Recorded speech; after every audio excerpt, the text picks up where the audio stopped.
Hello everyone, आज का जो हमारा वीडियो है इसमें बात करने वाले हैं फाइनली कीवर्ड की और फाइनली ब्लॉक की। तो चलिए स्टार्ट करते हैं।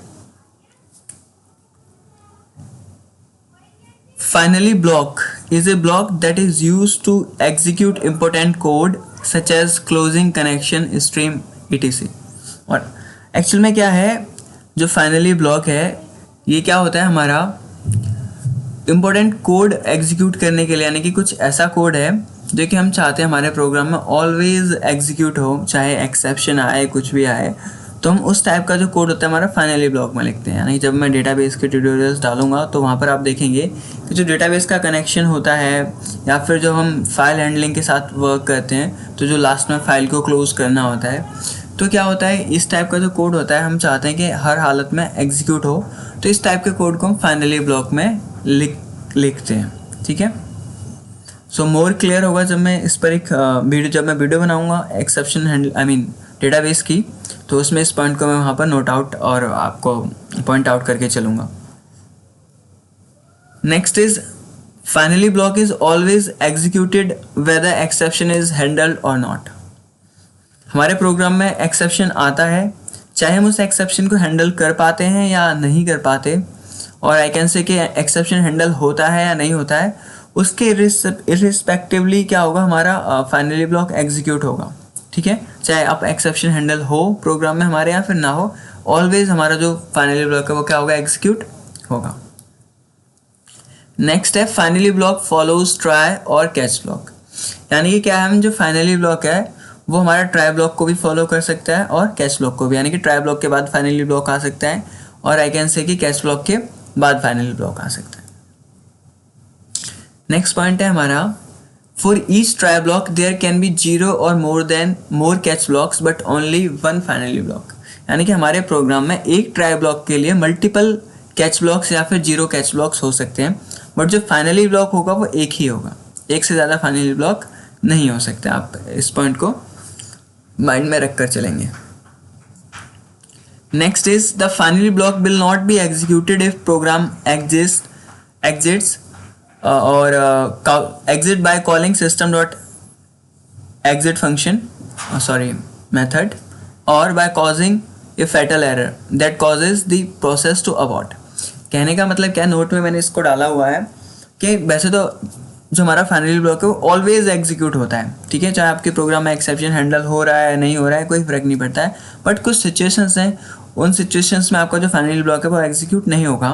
क्या होगा, अगर आप system.exit मेथड को कॉल कर देते हैं तो उस केस में आपका फाइनली ब्लॉक एग्जीक्यूट नहीं होगा, या फिर आपके प्रोग्राम में कोई फैटल एरर आ जाता है तो उस केस में भी आपके प्रोग्राम में जो फाइनली ब्लॉक होगा वो एग्जीक्यूट नहीं होगा।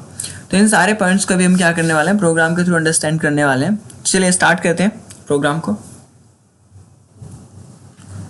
ओके, सो हमारे पास एक क्लास है डेमो फाइनली। ठीक है, ऑलरेडी मेन मेथड क्रिएटेड है। सो यहाँ पर मैं क्या करता हूँ, कुछ स्टेटमेंट्स ले लेता हूँ, system.out.println स्टेटमेंट 1 और likewise we have 5 statements. Okay, so जो हमारी सेकेंड SOP है उसमें मैं क्या कर देता हूँ, मैं इसको Ctrl+Z कर देता हूँ, इफ 1 2 3 4 5। मैं एक्चुअल में क्या करने वाला हूँ, इस थर्ड SOP में मैं एक्सेप्शन रेज करने वाला हूँ। ठीक है, मैंने कौन सा एक्सेप्शन रेज किया है, अरिथमेटिक एक्सेप्शन डिवीजन बाय 0। तो हमें पता है जिस कोड के अंदर एक्सेप्शन आता है हम उस कोड को कहाँ पर रख कर चलते हैं, ट्राई ब्लॉक के अंदर। ठीक है, ट्राई ब्लॉक के बाद आएगा हमारा कैच। क्या आता है हमारा, कैच ब्लॉक। तो हमें पता है कौन सा एक्सेप्शन आ रहा है, अरिथमेटिक एक्सेप्शन। तो ये रिकमेंडेड है कि जो एक्सेप्शन आ रहा है आप उसी की कॉरस्पॉन्डिंग क्लास का एक्सेप्शन डिक्लेयर करके चलेंगे, अरिथमेटिक एक्सेप्शन। तो हमारे पास जो थ्रोएबल क्लास है, यानी कि एक्सेप्शन क्लास की, एक्सेप्शन की भी जो पेरेंट क्लास है, यानी कि सारी एक्सेप्शंस की पेरेंट क्लास जो है वो क्या है, थ्रोएबल क्लास है। तो थ्रोएबल क्लास का हमारे पास मेथड है प्रिंट स्टैक ट्रेस, तो मैं इसको इधर कॉल कर दे रहा हूँ।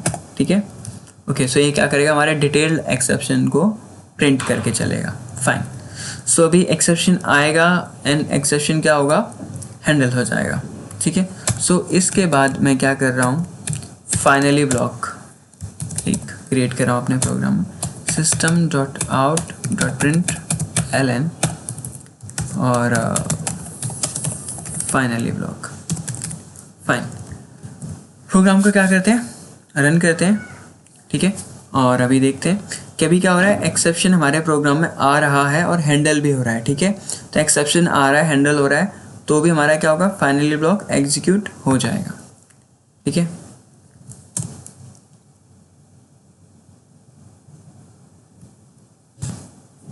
सी हमारा क्या हुआ, स्टेटमेंट 1 2 एग्जीक्यूट हुई, और जो थर्ड स्टेटमेंट में हमारा जो क्या था, एक्सेप्शन रेज हो रहा था, वो हमने यहाँ पर क्या कर लिया, हैंडल कर लिया, और उसे प्रिंट स्टैक ट्रेस मेथड की हेल्प से हमने क्या किया, उसे प्रिंट करा दिया है, ठीक है। क्या करा दिया, प्रिंट करा दिया, और डिटेल में प्रिंट हुआ है, ठीक है। मैं इसका डिफ्रेंशिएट करके अलग से बताऊंगा एक वीडियो में कि जब आप SOP करते हो एक्सेप्शन क्लास के रेफरेंस वेरिएबल को, और जब आप प्रिंट स्टैक ट्रेस करते हो, क्या डिफरेंस आता है, ठीक है। देन हमारा देखो फाइनली ब्लॉक क्या हुआ है, एग्जीक्यूट हुआ है, then statement 4 statement 5, okay fine. So exception आया और हैंडल हुआ, फाइनली ब्लॉक एग्जीक्यूट हुआ, ठीक है। सो एक्सेप्शन यहाँ पर मैं क्या लिख देता हूँ, यहाँ पर मैं लिख देता हूँ array index out of bounds exception, ठीक है।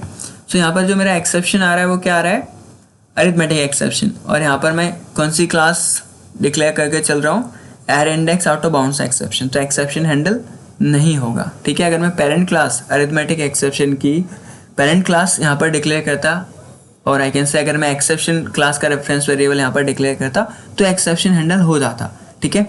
But array index out of bounds exception arithmetic exception class की पेरेंट क्लास नहीं है, ठीक है, तो एक्सेप्शन हैंडल नहीं होगा। तो कहने का मतलब है जिस टाइप का एक्सेप्शन रेज होगा कैश ब्लॉक के अंदर, ट्राई ब्लॉक के अंदर, उसी टाइप का आपका कैश ब्लॉक भी होना चाहिए, ठीक है। सो यहाँ पर क्या होगा, जो फाइनली ब्लॉक है वो एग्जीक्यूट हो जाएगा, ठीक है, यानी कि एक्सेप्शन हैंडल नहीं होगा और फाइनल ब्लॉक क्या हो जाएगा, एग्जीक्यूट हो जाएगा। तो आप यहाँ से समझ जाएंगे कि एक्सेप्शन हैंडल हो या ना हो, फाइनल ब्लॉक एग्जीक्यूट होता है। सी क्या हुआ, स्टेटमेंट 1 2 एग्जीक्यूट हुई, देन फाइनल ब्लॉक एग्जीक्यूट हुआ, ठीक है। एक्सेप्शन हैंडल नहीं हुआ, अगर एक्सेप्शन हैंडल हुआ होता तो स्टेटमेंट 4 और 5 भी क्या हो जाती, एग्जीक्यूट हो जाती। सो यहाँ से ये पॉइंट क्लियर हो गया होगा कि एक्सेप्शन आपके प्रोग्राम में हैंडल हो या ना हो, ठीक है, फाइनली ब्लॉक क्या करेगा, ऑलवेज एग्जीक्यूट होगा, ठीक है।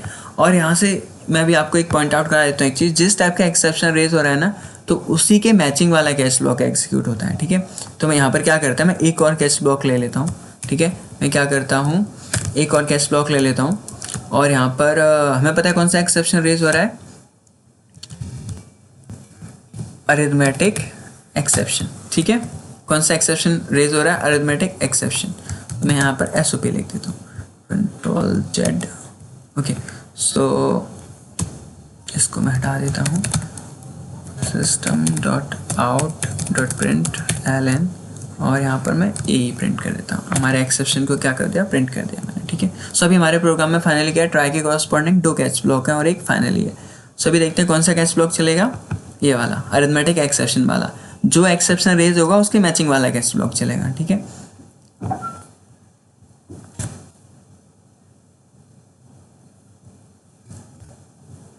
सी स्टेटमेंट 1 एग्जीक्यूट हुई, 2 एग्जीक्यूट हुई, और हमारा एक्सेप्शन क्या था, हैंडल हो गया। अभी आप डिफरेंशिएट देखिए कर पाएंगे, जो मैंने ऊपर एक्सेप्शन प्रिंट कराया था, ये प्रिंट स्टैक ट्रेस के थ्रू कराया था। देखिए डिटेल्ड एक्सेप्शन प्रिंट कर रहा है, क्या कर रहा है, यहाँ पर क्या आ रहा है, java.lang. ये जो मैंने कराया हुआ है यहाँ पर, ये किसके थ्रू किया हुआ है, SOP के थ्रू। तो आप यहाँ पर देख सकते हैं सिर्फ क्या बता रहे हैं, एक्सेप्शन कौन सा आ रहा है वो बता रहा है, java.lang. Arithmetic exception division bye 0, ठीक है। जो print stack trace through method के, प्रिंट स्टैक ट्रेस मेथड के थ्रू जो हम प्रिंट कर रहे हैं, उसमें क्या आ रहा है आपका, देखिए बता रहा है किस क्लास के अंदर आपका एक्सेप्शन रेज हो रहा है, ठीक है। तो आप डिफरेंशिएट कर सकते हैं यहाँ पर, ठीक है। यहाँ पर जो मैसेज प्रिंट हो रहा है वो प्रिंट करने का तरीका, और यहाँ पर दोनों ही क्या है, डिफरेंट है, ओके। सो एक्सेप्शन हमारा हैंडल हो गया है, एक्सेप्शन हैंडल हुआ है, तो कौन सा कैश ब्लॉक एग्जीक्यूट हुआ है, ये कैश ब्लॉक एग्जीक्यूट हुआ है। क्यों, क्योंकि यहाँ से हमारा कौन सा एक्सेप्शन रेज हो रहा है, अरिथमेटिक एक्सेप्शन। कौन सा एक्सेप्शन रेज हो रहा है, अरिथमेटिक एक्सेप्शन। तो कौन सा कैश ब्लॉक चलेगा, ये वाला अरिथमेटिक एक्सेप्शन वाला, ओके। सो हमारे कैश ब्लॉक कौन सा एग्जीक्यूट हुआ है, अरिथमेटिक एक्सेप्शन वाला, और उसके बाद हमारा फाइनली ब्लॉक एग्जीक्यूट हुआ, देन स्टेटमेंट 4 और 5। सो हमारे प्रोग्राम में मोर देन 1 कैश ब्लॉक्स हो सकते हैं ट्राई के कॉरस्पॉन्डिंग, ठीक है। और ये हमारा एक फाइनली ब्लॉक है। जस्ट सपोज, ठीक है, जस्ट सपोज अगर मैं यहाँ पर 2 फाइनली ब्लॉक बना देता हूँ तो उस केस में क्या होगा, ठीक है, उस केस में देखिए एरर आएगा और क्या होगा। ओके, सो एरर क्या है, फाइनली विदाउट ट्राई, ठीक है। तो इससे आप लोग समझ गए होंगे कि हमारे प्रोग्राम में एक ही फाइनली ब्लॉक हो सकते हैं, ठीक है, एक से ज़्यादा फाइनली ब्लॉक्स नहीं हो सकते, ठीक है। ओके, सो मैं इसको क्या कर देता हूँ, हटा देता हूँ और मैं इसे कमेंट कर देता हूँ ताकि आप लोगों को थोड़ा सा याद रहे। ओके, सो ये था हमारा कि हमारे प्रोग्राम में एक से ज़्यादा फाइनली ब्लॉक्स नहीं हो सकते हैं। इसके अलावा मैंने क्या, लास्ट पॉइंट हमारा क्या था कि हमारा जो फाइनली ब्लॉक है मैंने अभी क्या बताया, एक्सेप्शन हैंडल हो या ना हो, ठीक है। देखिए अगर यहाँ पर एक्सेप्शन रेज नहीं होता है, मैं यहाँ पर क्या कर दूँ, 10 को 2 से डिवाइड कर दूँ, उस केस में कोई एक्सेप्शन आएगा ही नहीं। जब एक्सेप्शन नहीं आएगा तो हमारा कोई भी कैच ब्लॉक एग्जीक्यूट नहीं होगा, ठीक है।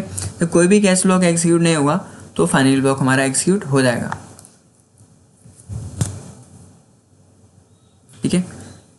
तो एक्सेप्शन आए या ना आए आपका फाइनली ब्लॉक क्या होगा, ऑलवेज एग्जीक्यूट होगा। देखिए, ठीक है, क्या वो हमारी ये स्टेटमेंट चली ट्राई वाली, कोई भी एक्सेप्शन नहीं आया तो कैच ब्लॉक एग्जीक्यूट नहीं हुआ है, देन हमारा फाइनली ब्लॉक एग्जीक्यूट हो गया है, ठीक है। अगर एक्सेप्शन हैंडल नहीं भी होता है तो उस केस में भी क्या होता है, हमारा फाइनली ब्लॉक चलता है। ये हमने अभी देखा अपने प्रोग्राम में। इसी के साथ जो मेरा लास्ट पॉइंट था कि हमारे प्रोग्राम में फाइनली ब्लॉक कब नहीं चलेगा, जब हम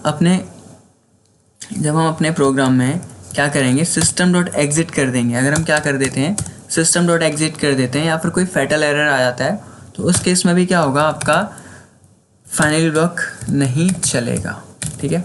सिस्टम डॉट एग्जिट यहाँ पे मैंने क्या कर दिया, 0 पास कर दिया, ठीक है।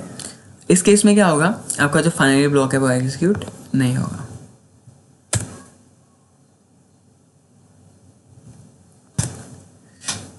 ओके, कुछ प्रॉब्लम हुई, वेट, एक्सेप्शन रेज नहीं हुआ, ठीक है, तो एक्सेप्शन रेज कर देते हैं, ठीक है, क्योंकि एक्सेप्शन रेज नहीं हुआ तो हमारा कैच ब्लॉक चला ही नहीं। जब कैच ब्लॉक नहीं चला तो हमारा सिस्टम डॉट एग्जिट वाला कोड भी नहीं चला, इसलिए हमारा फाइनली ब्लॉक चल गया था। ओके, सो कोई प्रॉब्लम वाली बात नहीं, मैंने यहाँ पर एक्सेप्शन रेज कर दिया है। सो अभी क्या करते हैं, कंपाइल करते हैं एंड रन करते हैं। सी, हमारा फाइनली ब्लॉक नहीं चल रहा है। सो हमारा फाइनली ब्लॉक कब नहीं चलेगा, जब हम अपने सिस्टम डॉट एग्जिट फंक्शन को मेथड को कॉल करेंगे या फिर कोई फैटल एरर आ जाएगा। तो ये था हमारा प्रोग्राम जिसमें कि हमने फाइनली ब्लॉक से रिलेटेड चीज़ों को डिस्कस किया है, ठीक है। तो मैं फाइनली ब्लॉक का जो पॉइंट है, मेन पॉइंट के फाइनली ब्लॉक को मेनली कहाँ पर यूज़ करते हैं, तो मैं जब फाइल हैंडलिंग की वीडियोज़ अपलोड करूँगा या फिर डेटाबेस की, उसमें उस पॉइंट को आपको पॉइंट आउट कर चलूँगा, ठीक है। तो आई होप आप लोगों को वीडियो अच्छा लगा होगा। नेक्स्ट वीडियो में मिलते हैं, तब तक के लिए बाय बाय।